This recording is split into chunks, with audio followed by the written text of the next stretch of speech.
Hi there, good afternoon and welcome to another Monday motivation, learning how to make bee bomb flower seeds. We'll get started straight away, so I'm just going to share my screen with you and talk you through how you can make bee bombs.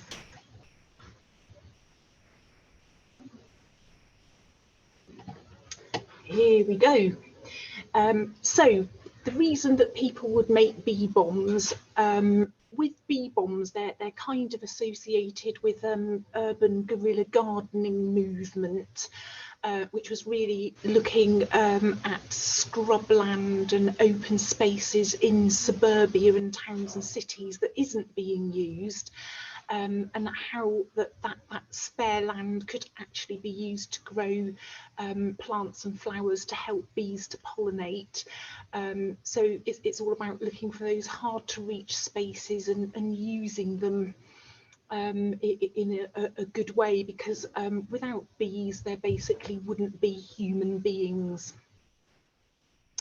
So your bee bomb ingredients, you need stuff like modelling clay, and you can see this here. I actually purchased this in the Student Union shop on the Talbot campus, but you would be able to buy this at places like Hobbycraft or The Range, or even online. Okay, you also need soil or compost. You can see here. I've got some soil there that I'm going to be using, and you can also use chili powder, which is optional. With the chili powder, the heat in it is meant to scare away bugs and creepy crawlies and stop them from eating the seeds before they germinate. And you'll also need wildflower seeds. So these here are actually British wildflower seeds, and this is actually a specific Dorset meadow mix. And this mix contains flowers such as knapweed, eyebright, catsia, ribwort and meadow buttercups, as well as a few grasses. So how to make bee bombs then? Get your clay. Take a marble sized ball of it like that, okay, and you shape it with your hands, and you actually roll it and press it flat to make a nice flat pancake of clay like this, okay. And then you'd add about a teaspoon of compost, like so, and just a little pinch. See if I can show you a little pinch there, teeny tiny pinch, look, of the wildflower seed. There we go. And it's at this point, if you wanted to, it's optional, you could actually add a pinch of chili. Okay, and then we just squeeze that all together like so, and we roll it into a ball. Don't worry if some of the compost and the seeds kind of stick out of the clay, that's absolutely fine. That should do. There we go. And there's our bee bomb. And to keep that moist, you can actually wrap it in a bit of silver foil if you're carrying it around in your pocket or your handbag. And it's as simple as that. Once you've made your bee bomb, just look around where you live, look for some scrubland, an unused patch of ground. You could either, if it's hard to reach, just throw the bee bomb, or just dig with your heel or your hand, make a little bit of a hole in the soil, pop the seed bomb in and cover it over, and then watch this space. and then hopefully by spring and early summer you will see wildflowers sprouting in these hard to reach places, and then that will really help the bees and their pollination. So why is it so important for the bees to pollinate? Well, here's a few bee facts for you. 90% of wild plants and 75% of global crops depend on animal pollination. There are some mammals that also help with pollination, but it is mainly insects and bees. So you know, over 3/4 of our crops need that pollination. So if the bees weren't pollinating, we wouldn't have the crops and we would go hungry.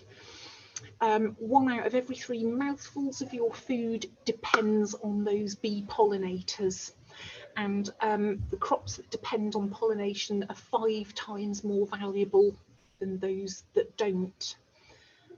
Okay, here's another fact about bees. Did you know that here at Bournemouth University we have actually got our very own bees? I like to think because they're university bees, they're very well educated insects. The hives are actually on the Talbot campus and they're on the top of the Fusion building. And I've got a video here that I'm going to share with you so that you can actually meet our beekeepers and on this video, and some of the bees too. David is my wife Helga. We've been keeping bees now for nearly 20 years. We're up on the top of the Fusion building at Bournemouth Uni, and we're about to open this hive to see what's going on inside. These are the larger bees. These are the male bees, and they tend to stay at the end of the colony away from the brood nest. So they're milling around on what's stored pollen, and at the top there's capped honey.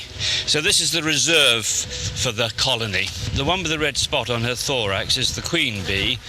The queen is a female bee, just like all the worker bees you see milling around. To turn a female egg into a queen requires the bees to feed the larva that emerges from the egg special food. We call it royal jelly. Bees will gather as much nectar as they can. They will never stop collecting nectar. Pollen, they normally collect what they need. In a year they'll collect about 20 kilos of pollen, which is their protein, to feed mainly to their larvae, but also some to the adult bees. A bit like us, we don't need a lot of protein. Nectar is their carbohydrate, that's their fuel for flying and for staying warm. And that they will go on collecting as much as they can. So long as you give them space, they'll collect. It's vitally important that we have beekeepers who are going to maintain colonies of bees. Because of problems that we as humans have introduced to bees, without us now and our help, bees are going to be doomed. So I mean, we like to eat their honey, but actually that's the least important of the services that bees do for us. It's the pollination that they bring to the environment, which is vitally important. I'm sure there are many students who are studying ecology or environmental studies, and we'll be more than happy to take them through working through a colony of bees and showing them how it is that we manipulate it and deal.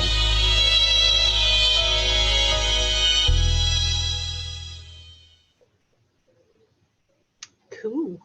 Okay, absolutely amazing there that we have got BUBs on campus, and when we are not social distancing and having to abide by COVID safety rules, that they do sometimes exhibit on the campus, and they have the BUB honey for sale. It's usually about £5 or £6 a jar, and it is pure organic honey, and I have to say it is absolutely beautiful.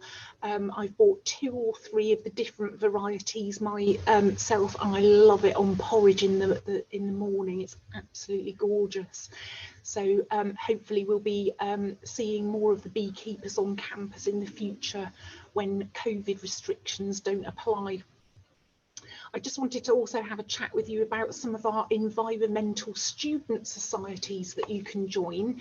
So we have our Permaculture Society, and this is a group of students who actually like to grow organic food on campus and a local allotment. We also have the Wildlife Conservation Society. They like to join with local charities and not-for-profit organisations such as the National Trust, Dorset Wildlife Trust, RSPB, and do wildlife conservation work out in the Bournemouth and Dorset countryside. And we also have a Reducitarian Society. They are a fantastic society who promote alternatives to meat and animal products to eat. So in other words, they are a vegan society, but they are called the Reducitarian Society. Now, those societies, all of their details are on our SUBU web pages. If you have a look under Be Involved, Clubs and Societies, there's a whole list of our societies there, and you'll find contact details and social media touch points for all of these societies. But if you really want to develop how you live sustainably, these 3 really good societies that I would recommend you consider joining. You can also come and speak to me and my colleagues. We're here on the 2nd floor of the Student Centre on the Talbot campus. And for this and some of our other Monday motivation and crafternoon tutorials, we've got these little grab and go packs. So if you've enjoyed watching this tutorial today and you want to come and grab yourself a little bit of modelling clay, compost, and we've even popped some of the Dorset wildflower seeds in there for you too.